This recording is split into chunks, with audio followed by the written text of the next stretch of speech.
So I randomly watched Night of the Creeps tonight. I had a friend over from Killer Flicks, and we decided to watch a bunch of movies together. And we watched this, and we watched Slaughter High, and we watched Bad Apples. So it was a whole night of just different genres and different films. And this was, I haven't seen this in a while. So it's kind of like almost a first time watch. I went and I visited the sorority house from this film. You can see that in my Sinister Cinema Goes on the Road for 1,000 subscriptions video or something. It's like I went to tons and tons of locations. And this was one of them. So I've actually seen this place in person. And it's like right across from the street. If I remember correctly, this is like right across the street from the house from House 2, a second story, which I fucking adore. And would make sense because that was written by Fred Decker, which I just realized right this second. There you go. You saw my synapses firing and coming up with that looks like scissoring. That looks like two chicks scissoring. That is not what. That is what is in my brain. So that's actually what my brain looks like. It looks like two chicks scissoring when I get an idea. Okay, I'm just gonna stop now. But yeah, so Fred Decker, he co-wrote House 1 and 2, which, as you guys know, I'm a huge House 2 second story fan. I really like House 1 as well. And he's worked on a few other films, but most notably for me, 1 and 2 of House. And as I said, I just realized that makes sense that the sorority house is here and the house from House 2 is literally like half a mile, if not less. It's so close. God, I can't believe I didn't even think of that until right now. It's awesome. It's fun to have those little moments here. I do it all the time. You guys just don't know it because I don't tell it to you. This film has Rusty from National Lampoon's European Vacation, so it's always good to see him in here. Cheese or snow. Cheese or snow. I say that all the time. When I go to throw on a TV, does anyone else ever say that? Like when I'm flipping through channels, especially when I'm in like a hotel room, I always ask anyone I'm there with, I'm like, you want to watch Cheese or Snow? And they're like, I don't know what the fuck you're talking about. I'm like, you need to start watching better fucking movies. Come on, Rusty, you don't want to look like a rooster. And we also have Tom Atkins in here. Thrill me. Such a good line. I used to answer my phone with Thrill Me for a while after I saw this film. I thought it was funny, and not one single person, of course, ever understood why the fuck I just said that. In fact, most of the time they'd be like, what? Jason? And I'd be like, yeah, all right, fucking hello. So lame, hello. Why doesn't everyone have their own catchphrase when they answer their damn phone? So yeah, we get this like alien opening. It's just totally out of nowhere. It's just like, whoa, what the fuck? I thought this was like a zombie movie. And we start with this alien running, and he throws a tube in. Goes down to 1950s America, you know, and it infects somebody. And this guy's out in Lover's Lane. He's gonna try to make the moves on this girl. She even offers him the amazing chance of fondling her breast if he comes back to the car. Woo! Man, what a night. What a night. I do not want to be in the 50s. But yeah, so they both get killed, obviously, and we are transported all the way up to the 1980s. I really like the opening. It's in black and white. It has a real 50s feel to it. I think it's actually pretty well done. It really embodies the 50s. Like I was there and I know, right? Well, from what I've seen on television, it's not a very good defense, is it? Whatever. Feels like the 50s, okay? Or at least my idea of it.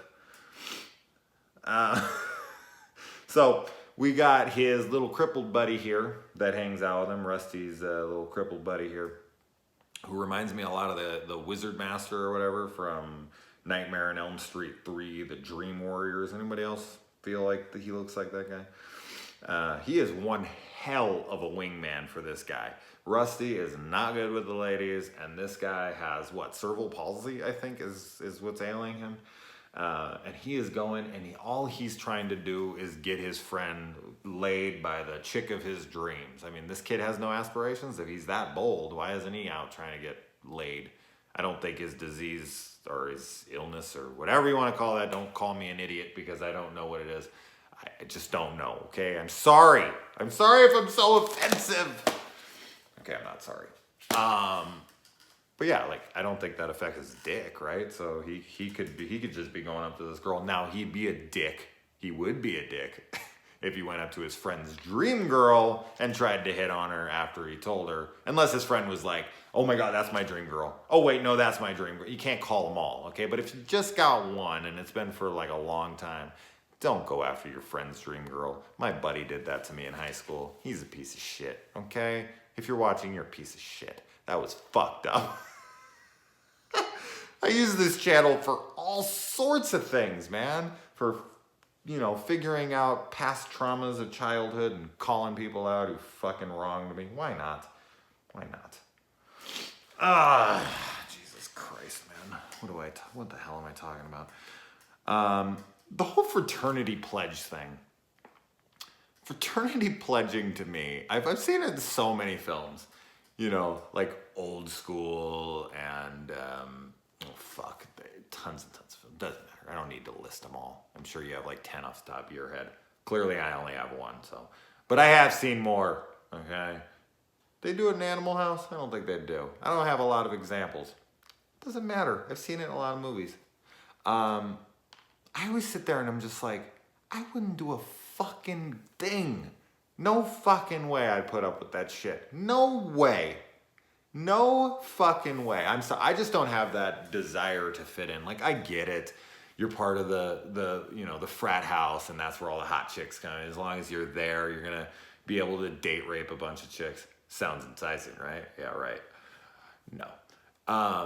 But I don't know why kids would put themselves through this. Now, I'm not sure how real to life this is. I think maybe at one time this was the truth. Isn't that what the movie, like with Joshua Jackson, The Skulls, is all about? I don't remember what that movie's about. They made like 3 of those things. Getting off track. I always do. I just, like, the shit they go through. I'm curious on like what real life pledging is like. They do it in Ghoulies 3. Ghoulies Go to College. Okay, they do it in that one. I'm just gonna randomly throw in movies for the rest of this review that have college pledging in it, just because I need to prove that I've seen a few. Fuck. So insecure about my knowledge of pledging fucking movies. But seriously, like, would you? I mean, have you? Is that a real thing? I'm sure it is, but it's got to be cracked down on at this point. I'm sure, as I said, at one point in time, it was probably like big time. Like, they probably went way overboard with it and then eventually got cracked down on. But I don't know. Does this actually still happen? Did people really go to these lengths to try to be a part of it? Like, would people try to sneak into the morgue, steal a dead body, and leave it on the campus of somebody else's frat house or sorority or whatever? Like, really? I get pranks. I'm all about them. But no. No. I would never demean myself. I would never do something that made me look like a fool, except for randomly call out old friends on a fucking horror channel. That's embarrassing, but I don't care. Yeah, I wouldn't. Who would do that? Anyway, I've been on this topic for way too long. What is that? Like 3 straight minutes, 4 minutes, 5 minutes, 10 minutes? I'll just keep saying minutes until it's been another minute.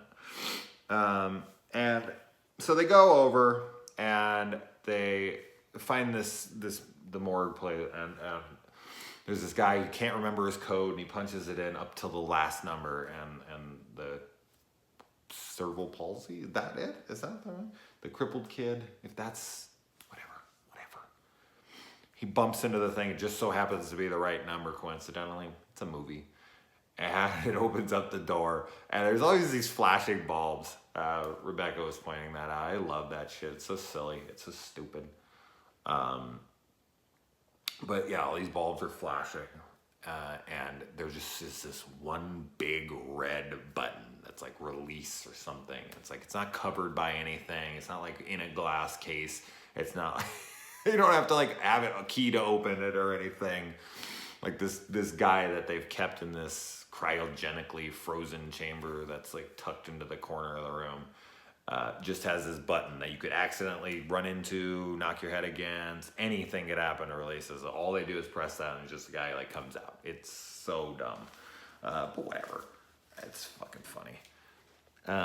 And they let him out, and of course he ends up killing the guy who did the code, and then getting out and walking. Somehow he's just heading to the sorority house. I'm not sure why. That happens throughout this entire film. Like, that makes me wonder. Of course, I'll never get an answer, unless maybe, I don't know, there's some commentary. It's possible, I suppose. Because the movie says outright that they're just hosts. Rusty seems to put this together really easily by seeing his dead friend, even though the detective of the film hasn't put this together by seeing 3 or 4 bodies at this point. But Rusty's character sees his friend dead and a bunch of slugs next to him melting, and all of a sudden he's an expert on the situation. He's just like, this is how it is. They're hosts and they're crawling around inside of them dead and whatever. And you're like, how did you come up with this? Doesn't matter, but it's just really the detective didn't figure this out, but a kid did. Not even sure what I was saying. I think that's how much of a tangent I went off on here. Yeah, I don't think I do. So I'm just going to skip it and let's move on. The kid ends up going back and, the people get to the fucking location. This is what I was trying to get to, and it is important. Kind of.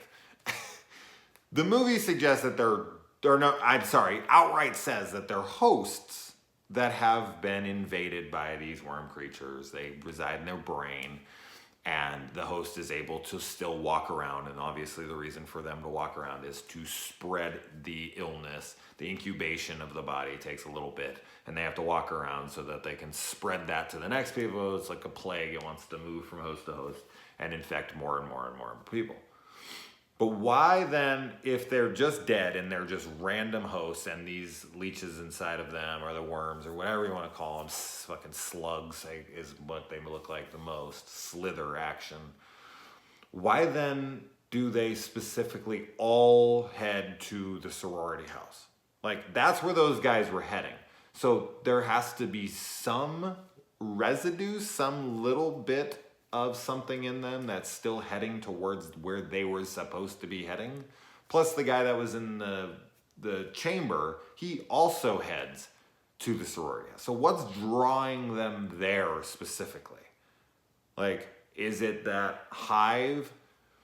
There's that body that was built underground. I'm guessing that's like a beacon. Is that what's bringing them there? I'm guessing that's what it is. I just thought of that right now. Here's another scissoring moment for me. That wasn't real scissoring. There we go.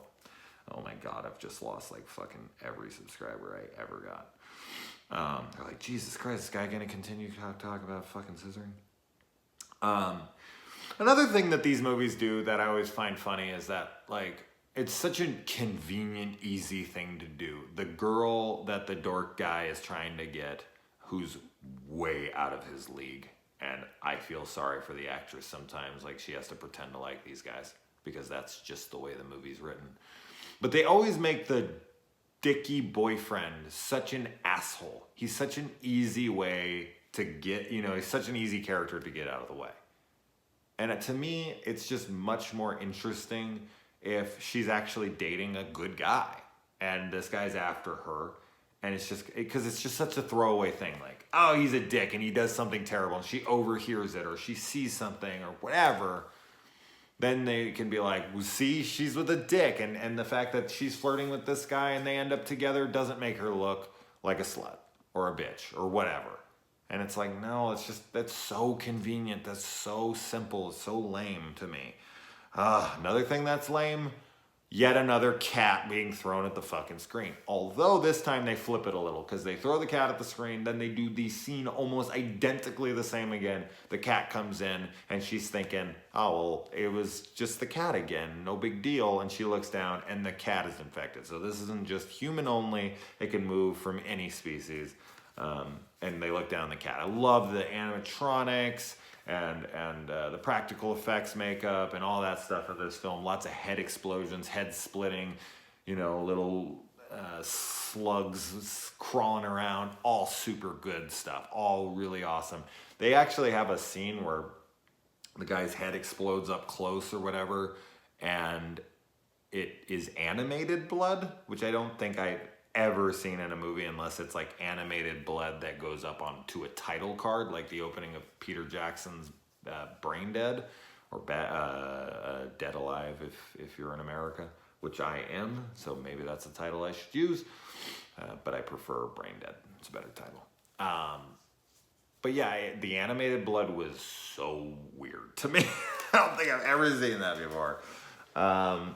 And then they actually say the word zombie in this movie, which for some reason in the zombie subgenre, it's the only subgenre in which people aren't aware of the lore of the creature that they are dealing with. Werewolf movies, everyone says werewolf.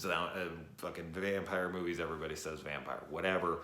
Zombies, for some reason, they're walkers. They're fucking the undead. They're zombies. Why can't they just be zombies? Fuck, I don't get that. I just don't understand it. Anyway. The cop is trying to commit suicide. He tapes off, you know, Tom Atkins. He's trying to tape off his door. He's sitting in there. He's letting the gas run. And he's smoking a cigarette. I don't know if he's just waiting for the gas to fill up the room. I thought he was trying to kill himself with the gas filling his lungs, but he's smoking a cigarette. I don't know why the room hasn't blown up yet, but maybe he just turned it on. He goes and he opens up the door and he's like, fuck it, I want to die anyway. So they go down to the police station where they seem to keep a really old fucking flamethrower for some reason that's in, you know, the weapons lockup. I'm not sure why they would have that. You know, the only reason to have like flamethrowers really is to like melt ice or something. So not sure why they would have that and why it would be such an old one if they did. But they do, and they get it from the dude from Demon Knight, Tales from the Crypt, Demon Knight. Love that movie. The guy who has the best fucking dream sequence ever with all the naked chicks, like all the Playboy models or whatever. Now that's a fucking dream sequence. They knew how to do a dream sequence in that movie. I can't wait to get to that movie. And yeah, so they go over and they just like get this little back and forth going where he shoots the head and she flamethrowers it all in one. I don't know why she doesn't just burn their bodies. That just doesn't make any sense to me. Because she does it later where she just sticks it like up to the guy's head and burns it and they all explode inside. Like, he doesn't need to shoot them. She could just burn their bodies and they would burn, they would bake inside of the head and doesn't, yeah. In fact, him blowing their head off lets them loose and she would then have to try to burn every one of them as they tried to like get her off. But no. So he opens up that, it's a dumb plan. Just burn them. I don't understand why they don't just do that. I love the bus driver. Like, he goes and he turns, and for some reason his eyes pop out of his head. It reminds me of Mad Max, the motorcycle crashing into the fucking front of the truck, and the guy's eyes bulge out. It's totally random. Like, I also kind of reminds me of Pee-wee's Big Adventure with Large Marge, eyes bulge. It's so random, but so fun. And then, yeah, and then they have the moment where you have the Dr. Loomis, you know, lighting the thing and it blows up the whole place. And then we have the promise of a possible sequel. Of course, it can never be over. He walks out, he's still burning and smoking a cigarette, but he's a host, so I'm not sure why he'd be smoking a cigarette. Doesn't matter. Falls over, head breaks open, leeches run off. Of course, the dorky guy gets the girl. Doesn't seem to care that his friend's dead, but, you know, he's got time to mourn later. For now, he's sitting on the hot chick, finally. Take his friend dying for him to do that. Piece of shit. I would have usually saved this for like Monster Monday, but I watched it tonight, so why the fuck not? Anyway, guys, alright, I'm done here.